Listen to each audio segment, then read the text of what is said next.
Kurnool bus ప్రమాదం సంఘటనలో ఇప్పుడు షాకింగ్ విషయాలు బయటకు వచ్చాయి. ఆర్టీవీ ఎక్స్క్లూజివ్ గా వాటిని బ్రేక్ చేసే ప్రయత్నం చేస్తోంది. అయితే బస్సు లగేజీ క్యాబిన్ లో వందలాది మొబైల్ ఫోన్లు తరలిస్తున్నారట. అయితే అవి పేరడం వల్లే ఇప్పుడు ఈ ప్రమాదానికి మరింతగా బలం చేకూరింది. సో ప్రమాద తీవ్రత పెరిగి ప్రాణ నష్టం జరిగింది అని చెప్పి ఫోరెన్సిక్ బృందం ఒక నిర్ధారణకు వచ్చిందట. కొంతమంది ఆ లగేజ్ క్యాబిన్ లో సెల్ ఫోన్స్ ని తరలిస్తున్నారట. వందలాది మొబైల్ ఫోన్లని ఒక కాటన్ బాక్స్ లో ప్యాక్ చేసి ఉంచినటువంటి ఆ బాక్స్ ని లగేజ్ క్యాబిన్ లో పెట్టారట. అవి పేరడం మూలంగానే ఈ నష్టం మరింతగా పెరిగింది, తీవ్రత మరింతగా వాటిల్లింది అనేది ఫోరెన్సిక్ బృందం నిర్ధారణకు వచ్చింది. బస్సు బైక్ ను ఢీకొట్టగానే ఆయిల్ ట్యాంక్ మూత ఊడిపోయి పెట్రోల్ లీక్ అయింది. ఆ తర్వాత బస్సు బైక్ ను కొంత దూరం ఈడ్చుకెళ్ళింది. ఈ క్రమంలో నిప్పు రవ్వలు చెలరేగి మంటలు ప్రారంభమయ్యాయి. మొదట లగేజీ క్యాబిన్ కు మంటలు అంటుకున్నాయి. లగేజీ క్యాబిన్ లో 400 మొబైల్స్ తో కూడినటువంటి ఒక పార్సల్ కూడా ఉందట. అయితే ఆ పార్సలే ఇప్పుడు ఈ ప్రమాద తీవ్రతకి మరింతగా కారణమైందని చెప్తున్నారు. సో విజువల్స్ లో మీరు చూస్తున్నారు కావేరీ ట్రావెల్స్ బస్ సంబంధించి పూర్తిగా అగ్నికి ఆహుతైపోయినటువంటి ఆ విజువల్స్ మీరు చూస్తూ ఉన్నారు.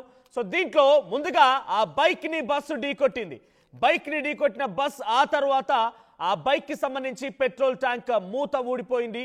అక్కడి నుంచి ఆ పెట్రోల్ మొత్తం కూడా లీక్ అవ్వడం ప్రారంభమైంది. ఇక కొంత దూరం పాటుగా అంటే 300 మీటర్ల పాటుగా బైక్ ని బస్సు తోసుకెళ్ళింది, నెట్టుకుంటూ వెళ్ళింది. దీంతో ఆ సమయంలో నిప్పు రవ్వలు రాజుకున్నాయి. ఆ పెట్రోల్ కి కొంత ఆ నిప్పు అంటుకోవడంతో ఒక్కసారిగా ప్రమాదం మొదలైంది.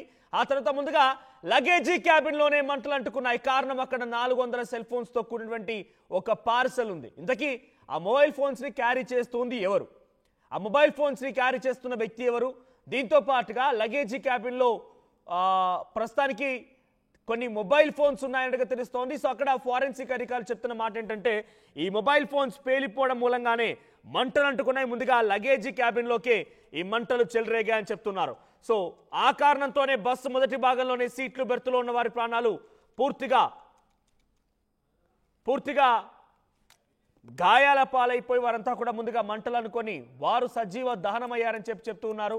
సో ప్రస్తుతానికి మా ప్రతినిధి హుసేన్ సిద్ధంగా ఉన్నారు. హుసేన్, సో మంటలు అంటుకునేటువంటి క్రమంలో ఎక్కువగా ఆ సెల్ ఫోన్సే బ్లాస్ట్ అయ్యాయి. సెల్ ఫోన్ బ్లాస్ట్ కారణంగానే ఈ మంటలు మరింతగా వ్యాపించాయని ఫోరెన్సిక్ అధికారులు చెప్తున్నారు. ఇంతకీ ఆ సెల్ ఫోన్స్ ఎవరివి? ఆ సెల్ ఫోన్స్ అక్కడ క్యారీ చేసింది ఎవరు? అప్డేట్స్ ఏంటి దీనిపైన?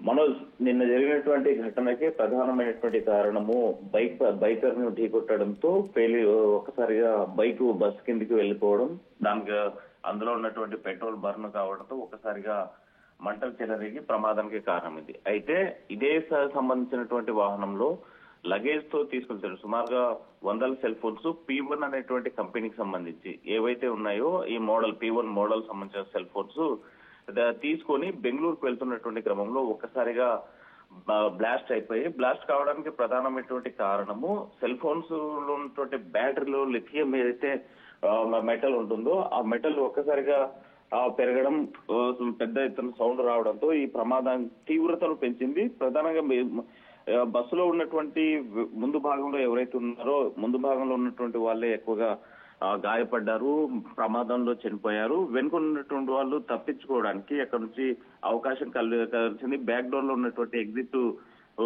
డోర్ ఏదైతే ఉందో ఆ డోర్ నుంచి కొంతమంది సుమారుగా 20 మంది అక్కడ నుంచి దూకి ప్రాణాలు కాపాడుతున్నారు. ఈ ప్రమాదంలో 19 మంది చనిపోయినటువంటి ఘటన వెలుగు వచ్చింది. అయితే దీనిపైన జిల్లాధికారి అప్రమత్తమైంది. వారందరినీ కూడా స్థానికంగా ఉన్నటువంటి వాళ్ళని అంటే గాయపడ్డటువంటి వాళ్ళ 13 మందిని కర్నూలు ప్రభుత్వ ఆసుపత్రిలో నిన్న చికిత్స అందించారు.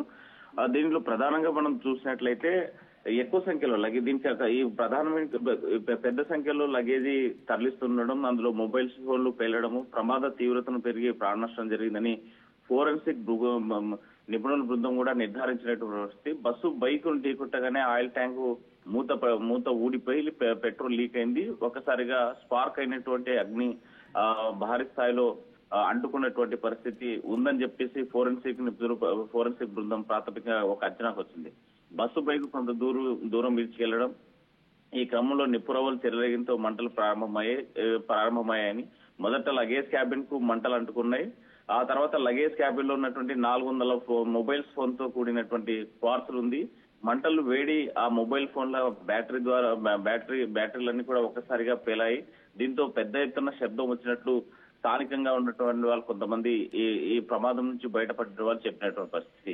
లగేజ్ తో తర్వాత లగేజ్ క్యాబిన్ పై భాగంలో కంపార్ట్మెంట్ ఉన్నటువంటి మంటలు ఆ కంపార్ట్మెంట్ లోని ప్రయాణికులంతా తప్పించుకునే అవకాశం లేకుండా పోయిందనేసి ప్రాథమికంగా ఫోరెన్సిక్ బృందం భావిస్తున్నటువంటి పరిస్థితి. ఆ కారణంతోనే బస్సు మొదటి భాగంలో ఉన్నటువంటి సీట్ల బెర్తుల్లో ఉన్నటువంటి వారే ప్రాణాలు కోల్పోయారు. వెనుకున్నటువంటి వారంతా కూడా ఎగ్జిట్ ఇదైతే కొంతమంది అద్దాల పగలగొట్టి బయటకు దూకేసిన వాళ్ళు ఉన్నారు. కొంత బ్యాక్ డోర్ లో ఉన్నటువంటి ఎగ్జిట్ డోర్ నుంచి బయటపడినటువంటి పరిస్థితి కనిపించింది. వెంటనే బస్సు ఆపేసి కిటికీ డోర్ నుంచి దూకి పారిపోయాడు డ్రైవరు. అయితే ఈ ప్రమాదం సంబంధించినటువంటి దీంట్లో ప్రధాన కారణం ఒకటి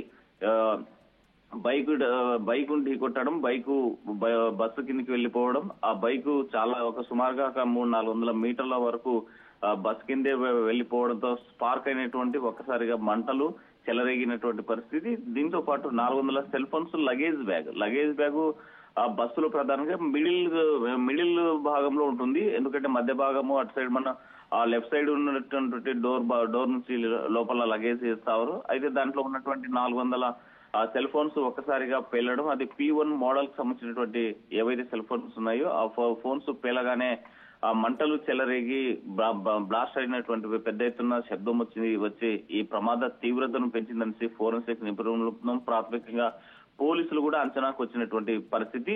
సో ఈ సెల్ ఫోన్స్ అన్ని కూడా హైదరాబాద్ లో కొనుగోలు చేసి బెంగళూరుకు తీసుకెళ్తున్నటువంటి క్రమంలో ఈ ప్రమాదం జరిగింది. అయితే ఈ ప్రమాదానికి ప్రధానంగా కారణాలు ఒక 7గా భావించవచ్చు. ఎందుకంటే మొదటిగా బస్సు బైకర్ ని ఢీకొట్టడం, ఆ తర్వాత బైకర్ ని ఢీకొట్టిన తర్వాత బ్రేక్ వేయకుండా లేకుంటే కంట్రోల్ చేయకుండా ప్రమాదం జరిగింది. బస్సు ఢీకొట్టాననేటువంటి భయంతోనూ డ్రైవరు ఇంకో వైపుగా ఇటు మొబైల్ ఫోన్సే కాకుండా సిలిండర్లు కూడా బయటపడ్డాయి. ఒక సిలిండర్ కి సంబంధించినటువంటి ఒక భాగం కనిపిస్తోంది. సిలిండర్లు ఏంటి, బస్సులో సిలిండర్లు క్యారీ చేస్తున్నారా?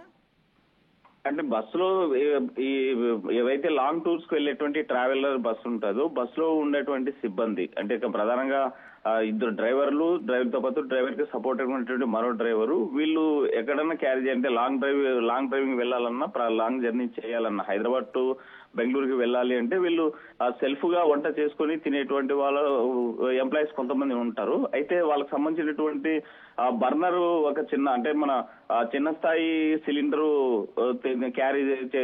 క్యారీ చేయడంతో పాటు వాళ్ళు తినుబండరాలకు సంబంధించినటువంటి వస్తువులు కూడా నిత్యావసర వస్తువులు అందులో మనకి స్పష్టంగా పక్కన సంఘటనా స్థలంలో కనిపించింది ఒక బర్నర్ తో పాటు దాని పక్కనే ఉన్నటువంటి ఒక చిన్న స్థాయి రోకలి కూడా, అంటే మన బండరాయితో చేసినటువంటి చిన్న రోకలి, దీంతో పాటు ఉల్లిగడ్డలు, మిగతా వస్తువులు, టమాటా వస్తువులు లాంటి వస్తువులు కూడా అక్కడ కనిపించాయి. అంటే దీనికి స్థానికంగా బస్సులో పనిచేసేటువంటి ఎవరైతే సిబ్బంది ఉన్నారో ఆ సిబ్బంది సెల్ఫ్ గా వంట చేసుకొని ప్రయాణం చేస్తుంటారు చాలా మంది. అయితే వీళ్ళకి సంబంధించినటువంటి సిబ్బందికి సంబంధించినటువంటి వస్తువులా, లేకపోతే హైదరాబాద్ నుంచి బెంగళూరుకు వెళ్లేటువంటి ఎవరైనా ఫ్యామిలీకి సంబంధించి అంటే కుటుంబానికి సంబంధించినటువంటి వాళ్ళు ఈ లగేజ్ తీసుకెళ్లేటువంటి క్రమంలో ఏమన్నా వీళ్ళకి సంబంధించినటువంటి వస్తువులు అనేటువంటిది తేలాల్సి ఉంది. అయితే సో దీనిపైన పూర్తి స్థాయి దర్యాప్తు చేస్తా ఉన్నారు. ఫోరెన్సిక్ బృందంతో పాటు అధికార యంత్రాంగం పూర్తిగా ఫోకస్ చేసినటువంటి పరిస్థితి ఉంది.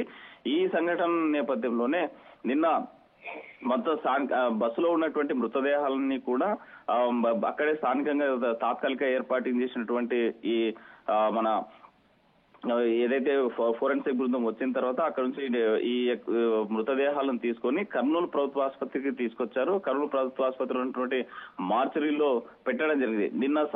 నిన్న రాత్రి 9 గంటల సమయానికి 11 మంది కుటుంబాలకు సంబంధించినటువంటి కుటుంబ సభ్యులు వచ్చారు. వాళ్ళ DNA నమూనాలను కూడా సేకరించి విజయవాడకు పంపించడం జరిగింది. అయితే మిగిలినటువంటి ఈ 9 మంది ఎవరైతే ఉన్నారో ఆ 9 మంది అందరూ కూడా మీరు డైరెక్ట్ గా విజయవాడకి రండి అని కుటుంబ సభ్యులు ఎవరైతే ఉన్నారో ఇక్కడికి రావాల్సినటువంటి అవసరం లేదు, వీళ్ళకి సంబంధించిన నమూనాలు తీసుకొని మేము విజయవాడకి వెళ్తా ఉన్నాము, ఎవరైనా వచ్చేటువంటి వారు ఎవరైతే ఉన్నారో కర్నూలు ప్రభుత్వ ఆసుపత్రికి రావద్దండి, సమయము మళ్ళీ మీరు ఇక్కడికి వచ్చి ఇక్కడ నుంచి ఇక్కడ తీసుకోవడానికి సమయం కూడా లేట్ అవుతుంది కాబట్టి సిలిండర్లని కూడా సిలిండర్లు ప్రయాణికులు ప్రయాణించేటువంటి సమయంలో ప్రయాణికులకు సంబంధించినటువంటి వాళ్ళ వ్యక్తిగత వస్తువు సిలిండర్ అయినా లేదా అక్కడ సిబ్బంది వినియోగించే సిలిండర్ అయినా ఏదైనా కూడా ఇటువంటి సేఫ్టీ ప్రికాషన్స్ పాటించలేదు అనేది అర్థమవుతోంది. సో అక్కడ హై రేంజ్ అంటే అది ఈజీగా గ్యాస్ లీక్ అయినా ప్రమాదం వాటిలో అవకాశం ఉంది, లేదా ఎక్కువగా క్యాబిన్ అంటే కూడా ఆ లగేజ్ క్యాబిన్ అండర్ బస్ పక్కనే ఉంటుంది కాబట్టి కొంత హీట్కి కూడా గురయ్యే అవకాశం ఉంటుంది. సో ఆ సందర్భాల్లో కూడా పెరగడానికి ఛాన్స్ ఉంటాయి. సో వాళ్ళు స్వయంగా వాళ్ళంతటా వాళ్ళు సిలిండర్ని క్యారీ చేసినా వేరే ప్రయాణికుల సిలిండర్ని ఆ లగేజ్ క్యాబిన్లో పెట్టినా కూడా అది సేఫ్టీ ప్రికాషన్స్కి అగెయిన్స్ట్గానే ఉండింది. అంటే కావేరీ ట్రావెల్స్ యాజమాన్యం డెఫినెట్గా దీంట్లో ఒక భాగస్వామ్యం కనబడుతోంది, ఇటువంటి సేఫ్టీ ప్రికాషన్స్ పాటించలేదు అనడానికి ఇది ఒక ఉదాహరణ కనబడుతోంది. మనోజ్, స్పష్టంగా కావేరీ ట్రావెల్స్ సంబంధించినటువంటి నిర్లక్ష్యం కనిపిస్తా ఉంది. ఎందుకంటే వేడి వస్తువులు, పేలేటువంటి వస్తువులు, ప్రమాదకరంగా సంభవించేటువంటి వస్తువులు ఒకవైపు మనం చూసాం, పాత ఒక 10-15 ఏళ్ల క్రితం చూసిన పాత బస్సుల్లో చూసిన పేలేటువంటి వస్తువులు కిరోసిన్ కానీ పెట్రోల్ కానీ లేకపోతే గ్యాస్ సిలిండర్ లాంటివి క్యారీ చేయకూడదు, ప్రమాదానికి గురయ్యేటువంటి ఏ వస్తువులు తీసుకెళ్లకూడదు అనేసి కంపల్సరీగా ప్రతి బస్సులోనూ ఆర్టీసీ బస్సుల్లో చూసాం, ప్రైవేట్ ట్రావెల్స్ ఉన్నటువంటి కొన్ని బస్సుల్లో కూడా రాసి ఉంటాయి. అయితే ఈ బస్సులో ప్రయాణం చేసేటువంటి సమయంలో దాని మీద నోటిఫై చేశారా లేదనేటువంటిది మనం విచారణలో దర్యాప్తులో బయటికి రావాల్సినటువంటి అంశం. అయితే ఈ సిలిండర్ సంబంధించి మనం చాలా ట్రావెల్స్ లో చూస్తా ఉన్నాం. ఒకవైపు ఏ ట్రావెలర్ సంబంధించినటువంటి బస్సుల్లో చూసినా అందులో పనిచేసేటువంటి ఎవరైతే ఎంప్లాయీస్ ఉన్నారో ఆ ఎంప్లాయీస్ లాంగ్ జర్నీ ఉంటుంది కాబట్టి ఈ జర్నీ చేసేటువంటి సమయంలో వాళ్ళు తినేటువంటి సమయం కూడా కాస్తంత ఎక్కడో 1 గంట 2 గంటల పాటు స్టే చేసేటువంటి అవకాశం ఉంటుంది. ఎందుకంటే ట్రావెలర్ కి సంబంధించినటువంటి బస్సులన్నీ కూడా ఏవైతే పెద్ద పెద్ద ట్రావెల్స్ ఉన్నాయో ఈ ట్రావెల్స్ సంబంధించిన వాళ్ళు ఎక్కువగా నైట్ టైం జర్నీ చేస్తారు, పగలంతా కూడా రెస్ట్ తీసుకుంటారు. ఎక్కడైతే వాళ్ళకి సంబంధించినటువంటి స్టార్టింగ్ పాయింట్ కానీ ఎండింగ్ పాయింట్ ఉంటుందో ఆ ఎండింగ్ పాయింట్ లో ఉన్న సమయంలో వీరు కంపల్సరీగా వాళ్ళు తినాల 3 పూట్ల తినాలంటే కూడా సెల్ఫ్ హెల్ప్ గా చేసుకుని వాళ్ళు పని చేసుకునేటువంటి ఎంప్లాయీస్ ఎక్కువగా ఉంటారు, జీతం మీద ఆధారపడి బతికేటువంటి వారు ఉంటారు. కాబట్టి దాదే డిపెండ్ అయినటువంటి వాళ్ళు ఆల్టర్నేటివ్ గా ఇలాంటి సౌకర్యాన్ని ఏర్పాటు చేసుకుంటారు. ఆ సంబంధించినటువంటి సిబ్బంది ఏమైనా ఇది తీసుకొని ఉండొచ్చు అనేది ఖచ్చితంగా చెప్పలేము. కానీ అయితే ప్రధానంగా ఎవరు జర్నీ చేసేటువంటి వాళ్ళు, మనం అన్ని ఫ్యామిలీస్ అన్ని కూడా వచ్చినటువంటి వాళ్ళు, దీపావళికి వచ్చినటువంటి వాళ్ళు, లేకపోతే బెంగళూరులో పనిచేసుకున్నటువంటి వాళ్ళు, సాఫ్ట్వేర్ గా ఉన్నటువంటి వాళ్ళు, ఇతర ప్రాంతాల నుంచి వచ్చినటువంటి వాళ్ళు ఈ చిన్న స్థాయి సిలిండర్ క్యారీ చేయాల్సినటువంటి నీడ్ లేకపోవచ్చు వాళ్ళకి. ఎందుకంటే ఆల్రెడీగా సెట్ అక్కడే ఉండి అక్కడే వర్క్ చేసుకున్నటువంటి వాళ్ళు, అక్కడ ఇప్పుడే కొత్తగా వెళ్ళి అక్కడ ఉండాల్సినటువంటి ఫ్యామిలీస్ అక్కడ ఉన్నటువంటి పరిస్థితి అయితే ఉండదు. సో 99% 99% ఈ బస్సులో ప్రయాణిస్తున్నటువంటి పని చేసుకున్నటువంటి వాళ్ళు ఏదైతే ఈ సిబ్బంది ఉన్నారో ఆ సిబ్బందికి సంబంధించిందే ఈ గ్యాస్ బర్నర్ అని భావించవచ్చు. దాన్ని పోలీసులు నిర్ధారిస్తే తప్ప ఖచ్చితంగా చెప్పలేము. అయితే దీని సేఫ్టీ ప్రికాషన్స్ ప్రాథమికంగా పాటించలేదు అని చెప్పడానికి ఇది ప్రత్యక్ష నిదర్శనం. కావేరీ ట్రావెల్స్ శాఖ స్పష్టంగా కనిపిస్తుంది. మరోవైపు యాజమాన్యం మాకు సంబంధం లేదనేసి ఈ సంఘటనకు మేము బాధ్యులు కాదు, కేవలం బైకర్ సంబంధించినటువంటి ప్రమాదం వల్లే జరిగిందనేసి తప్పించుకునేటువంటి ప్రయత్నం చేస్తూ ఉన్నా కూడా ఇదొక్క కారణంగా స్పష్టంగా మనకు అర్థమైంది. పేలేటువంటి వస్తువులు ఇదొకటే కారణం కాదు, ఇంకా చాలా కారణాలు ఉన్నాయి. ఎందుకంటే అక్కడ డ్రైవింగ్ చేస్తోంది ప్రత్యక్ష సాక్షి హరీష్ గారు. ఎవరైతే నిన్న మనం మాట్లాడించామో ఆయన వెనకాలే ఈ బస్సు వెనకాలే ప్రయాణిస్తూ ఉన్న సమయంలో ఆయన చాలా స్పష్టంగా చెప్పింది ఏంటంటే అక్కడ అందర్ మేరా మాలికే మర్గయ్ అనేటువంటి మాటని బయటకు వచ్చిన ఒక డ్రైవర్ మాట్లాడుతున్నారట. మంటలున్న సమయంలో హరీష్ గారితో అది చూశారు. ఒక చిన్న అబ్బాయి ఆయనే బస్సు నడిపాడు అంటే సెకండ్ డ్రైవర్, క్లీనర్ లేదంటే సెకండ్ డ్రైవరో లేదంటే కొంచెం ఏజ్ తక్కువ ఉందని చెప్తున్నారు. ఒక ఎక్స్పీరియన్స్ లేనటువంటి వ్యక్తికి రాత్రి సమయంలో, అది కూడా ఒక 2 లైన్ హైవే, అంటే 4 లైన్ హైవే అది, బట్ ఇరువైపులా ఉంటుంది కాబట్టి 2 లైన్ హైవే. సో ఆ సమయంలో ఆయనకి డ్రైవింగ్ చేయమని బస్సు ఇవ్వడం ఒక పొరపాటు. ఆ తర్వాత బస్సును ఢీ కొట్టిన తర్వాత కూడా, ఆ బైక్ని ఢీ కొట్టిన తర్వాత అయినా కూడా హోల్డ్ చేయాల్సింది. అలా హోల్డ్ చేయకుండా 300 మీటర్ల వరకు రాక్కుంటూ వెళ్ళాడు, దాన్ని తోసుకుంటూ వెళ్ళాడంటే అక్కడ అర్థమవుతుంది బ్రేక్ వేయలేదని చెప్పి. చాలా క్లియర్గా మళ్ళీ ఆయన ఒక్కడే దిగిపోయాడు, కానీ ఆ బస్సులో ఎవరు దిగడానికి అవకాశం ఇవ్వలేదు. ఆయన అప్పుడు అదే సమయంలో మంటలు చిన్నగా చెలరేగిన సమయంలో చూసుంటే అక్కడ డోర్ ఓపెన్ చేసి ఉన్నా, అంటే అక్కడ close and open push buttons ఉంటాయి కాబట్టి బస్కి ఆ డోర్ని ఓపెన్ చేసినా చాలా మంది దిగిపోయేవారు. అక్కడ ఎవరికి అవకాశం లేదు. పోనీ ఎవరిని లిఫ్ట్ చేయలేదు, ఎవరిని లేపలేదు కూడా. అంటే పడుకుని పోయి ఉంటారు. 2 గంటల 40 నిమిషాల సమయంలో అంటే చాలా గాఢ నిద్రలో ఉంటుంటారు అందరు కూడా. ఎవరిని లేపలేదు. ఏదో ఒక పొరపాటు కనిపిస్తోంది. సో లగేజ్ క్యాబిన్లో ఈ సిలిండర్లు ఏంటి, మొబైల్ ఫోన్లు ఉన్నాయనంటే పార్సల్ తీసుకుని వెళ్తున్నారు. ఇలా ఎవరు ఊహించలేదు. అది కూడా ఒక ప్రమాదమే అట్ సేమ్ టైం. బట్ అది ఊహించలేదు. కానీ సిలిండర్ అనేది డెఫినెట్గా అది తప్పకుండా పేలుడు పదార్థం, అది గ్యాస్ లీక్ అయ్యంటే అందరూ ఇబ్బంది పడతామని మీకు కనీసం దృష్టి ఉండాలి కదా, సోయి ఉండాలి కదా. అది ఒక బిగ్ మిస్టేక్ కనిపిస్తోంది. ఇలా 1 కాదు 2 కాదు చాలా సంఘటనలు కూడా వాళ్ళ తప్పిదాలు కనబడుతున్నాయి. కానీ వీకావేరి ట్రావెల్స్ సంబంధించినటువంటి ఓనర్ మాత్రం మాకు ఏం సంబంధం లేదు, బైక్ ఆయన తప్పు చేశాడు, బైక్ డ్రైవర్ది తప్పు, ఆయన తప్పు మూలంగానే ఇన్ని ప్రాణాలు పోయాయని చెప్పి అసమర్థంగా సమాధానం చెప్తున్నాడు. అక్కడ దానికి అసలు స్లీపర్ కెపాసిటీ లేనేలేదు. మీరు గమనిస్తున్న దగ్గర అక్కడ ఎవరెవరు ఆ సమయానికి బస్సులో ప్రయాణించడానికి ఫుల్ లిస్ట్ ఉంది. దీంట్లో మృతులు ఎవరున్నారని చెప్పి చూస్తే కనుక అందరూ కూడా అప్పర్ బెర్త్లో ఉన్నవారే ఎక్కువ శాతంగా మరణించారు. అప్పర్ బెర్త్లో ఉన్నవారు ఏ ఒక్కరు కూడా మిగలలేదు. ఇప్పుడు బయటపడినటువంటి హరీష్ గారు కాపాడిన తర్వాత బయటపడిన 10 మంది ఎవరైతే ఉన్నారో అందరూ కూడా లోయర్ బెర్త్లో ఉన్నవారే. అప్పర్ బెర్త్లో కంప్లీట్గా ఎక్కడి వాళ్ళు అక్కడే సజీవ దహనం అయిపోయారు. ఒక అనూష అనే అమ్మాయి, ఆ తర్వాత ఇంకొకసారి దాత్రి అనే అమ్మాయి, రమేష్ అనేటువంటి వారి కుటుంబీకులు మొత్తం వీరంతా కూడా అప్పర్ బెర్త్లో సీట్లు రిజర్వ్ చేసుకొని అక్కడ పడుకున్న వాళ్ళే. వాళ్ళకి no chance at all. So ఇప్పుడు మరి అప్పర్ బెర్త్కి పర్మిషన్ ఉన్న వీళ్ళకి అంటే స్లీపర్ కెపాసిటీ 0. స్లీపర్ కెపాసిటీకి పర్మిషనే లేదు. కానీ రీడిజైనింగ్ చేసి ఆర్టీఓ అధికారులతో కుమ్మక్కైపోయి అడ్డగోలుగా డబ్బులు ఇచ్చి పర్మిషన్ తీసుకొచ్చుకొని రోడ్ల మీద ఒకే నెంబర్ ప్లేట్తో 10ల సంఖ్యలో బస్సులు నడిపించడాలు, ఇష్టం వచ్చినట్టుగా మనం చలాన్లు చూసినా కూడా 23,000 చలాన్స్ ఉన్నాయి ఈ ఒక్క బస్సు మీదే.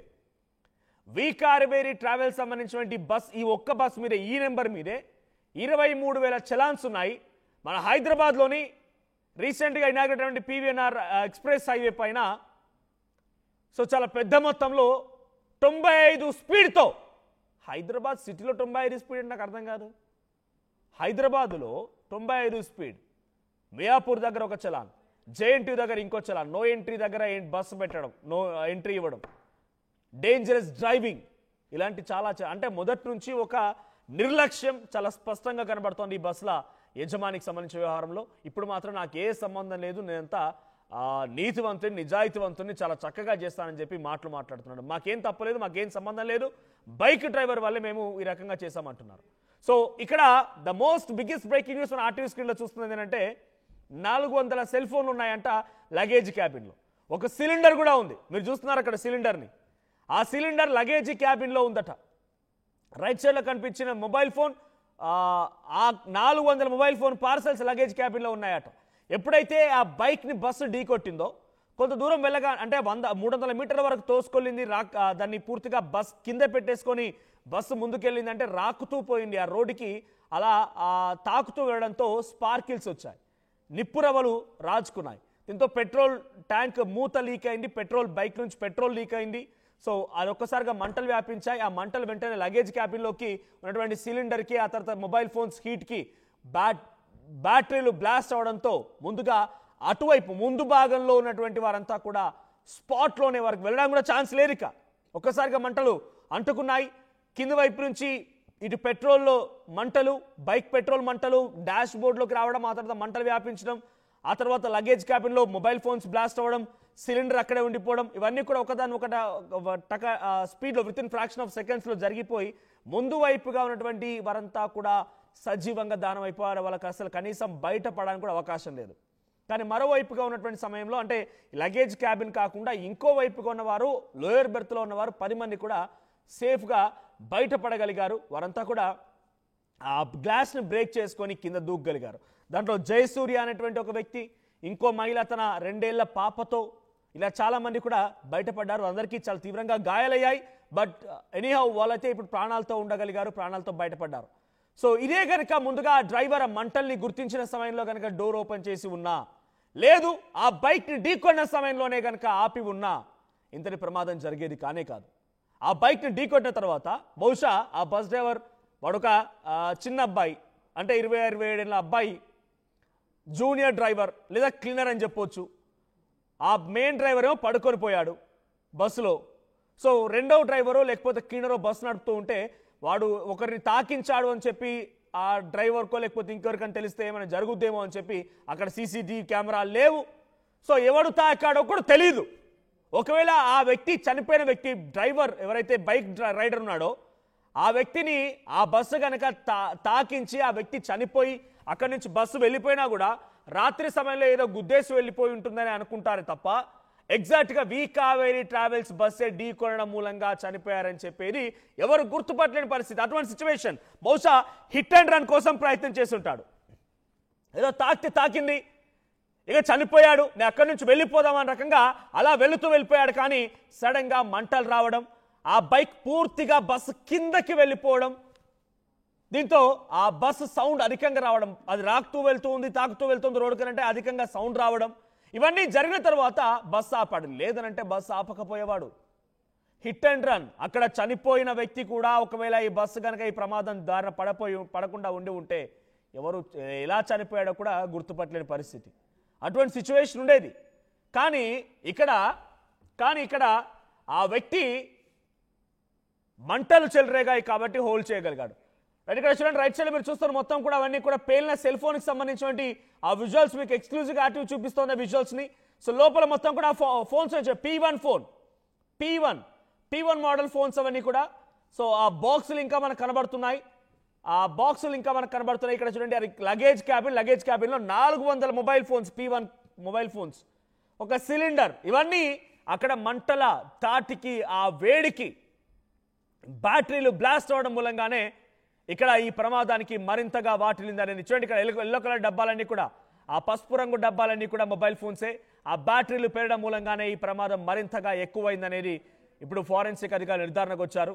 ఒకదాని వెంట ఇంకోటి మనం చూస్తున్నా కొలది అనేక తప్పిదాలు, అనేక రకాల సేఫ్టీ ప్రికాషన్స్ని పాటించకపోవడం అనేటువంటి అంశాలు మనకు కనబడుతూ ఉన్నాయి. సో వి కావేరీ ట్రావెల్స్ యాజమాన్యం డెఫినెట్గా దీనికి బాధ్యత వహించాల్సిందే. మాకేం సంబంధం లేదు, బైక్ డ్రైవర్ మూలంగానే మేము ఇలా ఇబ్బంది పడ్డాం, ఇంతమంది మరణాలకి బైక్ డ్రైవరే కారణం అని చెప్పి తప్పించుకునే ప్రయత్నం అటు వి కావేరీ ట్రావెల్స్ యాజమాన్యం చేస్తోంది. సో ప్రస్తుతానికి ఇంకా ఫోరెన్సిక్ అధికారులు అక్కడ విచారణ కొనసాగిస్తున్నారు. ఒకదాని వెంట ఒక తప్పిదం బయటపడుతోంది. సిలిండరు, లేకపోతే ఇక్కడ బస్ డ్రైవర్ డోర్ ఓపెన్ చేయకపోవడం, తర్వాత బస్సుని ఆపకపోవడం, మొబైల్ ఫోన్స్ని క్యారీ చేయడం, ఇవన్నీ తప్పిదాలు కనబడుతున్నాయి. సో ప్రైవేట్ ట్రావెల్స్ యాజమాన్యం ఎక్కడైనా సిగ్గు తెచ్చుకొని, బుద్ధి తెచ్చుకొని ఆలోచించకపోతే ఇటువంటి ప్రమాదాలు ఇంకా చాలా జరిగే అవకాశం కనబడుతుంది. సో కావేరీ ట్రావెల్స్ యాజమాన్యం పైన ఎటువంటి చర్యలు తీసుకుంటే బాగుంటుంది? మీ అభిప్రాయాన్ని కామెంట్ చేయండి.